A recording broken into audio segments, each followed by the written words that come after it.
का schedule tribe act 1989 के first part में आपने एक कैप्सूल के रूप में अनुसूचित जाति और जनजाति हमारे भाई बहन के महत्वपूर्ण कानून अधिकार सब जाने, तड़ी पार का प्रावधान और कई इस तरह के प्रावधान मैं आपको ये बताना चाहता हूँ। जिस तरह की सेक्शन 3 के 2 के 7 क्लॉज में आपने देखा पब्लिक सर्वेंट खुद ही क्राइम करे किसी दलित भाई बहन के साथ तो 1 साल तक का मिनिमम जेल है। इसी तरीके से अगर वो जो ड्यूटी है उसको दी गई है FIR दर्ज करने की वो ना करे, ठीक से तहकीकात ना करे तो 6 महीने से लेकर 1 साल का दंड वहाँ पर भी है। सीनियर ऑफिसर जो है उसका केस अलग से भी चलाएगा और दूसरी बार अगर कोई करे तो इन्हांस पनिशमेंट का कॉन्सेप्ट सेक्शन 5 में है, मिनिमम 1 साल की जेल तय है। प्रॉपर्टी आपकी फोरफिट कर ली जाती है और अगर सारे मिलकर करते हैं अपराध तो बिल्कुल सेक्शन 34 149 इंडियन पिनल कोड की तरह कंस्ट्रक्टिव लायबिलिटी का भी प्रावधान है। अगर कोई फाइनेंशियल एड देकर इन क्राइम को बढ़ावा देता है तो अबेटमेंट माना जाएगा।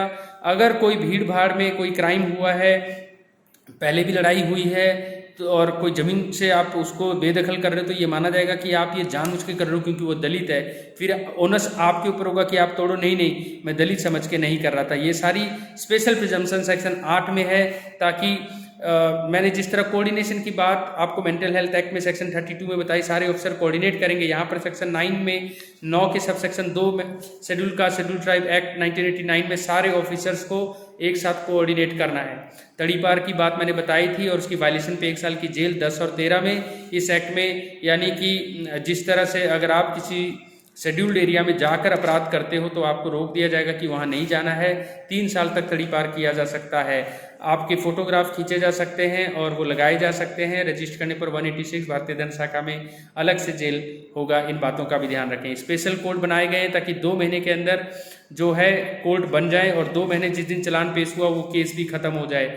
90 दिन दिए गए थे ताकि आप अपील कर सको और अपील एक बार डल गया तो 180 दिन में वो भी ख़त्म हो।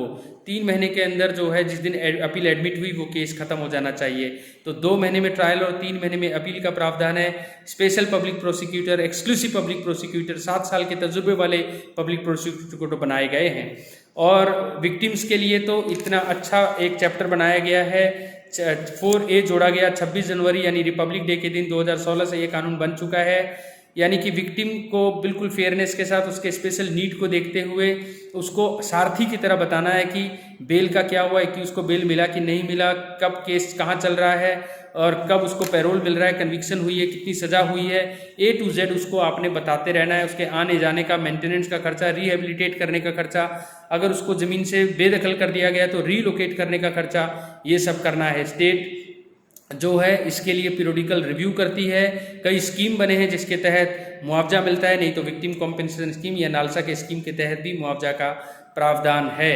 और मैंने आपको बताया कि अगर कोई कंसील करता है नाम या गवाह या नॉन डिस्क्लोजर तो उसके लिए अलग से वो तहकीकात छोड़कर दूसरा केस चल पड़ेगा और वहाँ पर फिर अलग से एक केस चलेगा कि गवाह को डराया गया है, धमकाया गया है।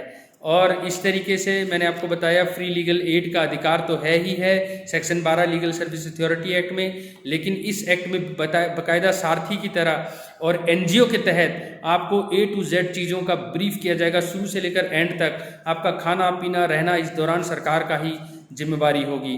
पूरे गांव के ऊपर कलेक्टिव फाइन का जिस तरह सिविल राइट एक्ट में होता है इसमें लगाया जा सकता है। और अगर कोई आपको सता रहा है तो हम वेट नहीं करेंगे, वो आपको सताए। सेक्शन 17 में DM, SDM, executive magistrate, DSP की ड्यूटी है कि वो आपका कोई भी आपको तंग करता है तो उस जगह पर आपको वापस सिक्योरिटी प्रोवाइड करे और उन लोगों को रोके। एंटिसिपेटरी बिल नहीं मिलता, आपको प्रोबेशन का बेनिफिट नहीं मिलता और गवर्नमेंट की ड्यूटी है इसको इफेक्टिव इम्प्लीमेंट करने की। और ये सारी बातों के साथ मैं आपसे अलविदा लेता हूँ। SC/ST एक्ट के बारे में जो मैंने बताया, हमारे PLVs, हमारे स्टूडेंट्स, हमारे village legal support care centre में बैठे PLVs ज़्यादा से ज़्यादा 545 गाँव में, खासकर रिमोटेस्ट गाँव में इस बात को पहुँचाएँ। जय हिंद, जय हिमाचल।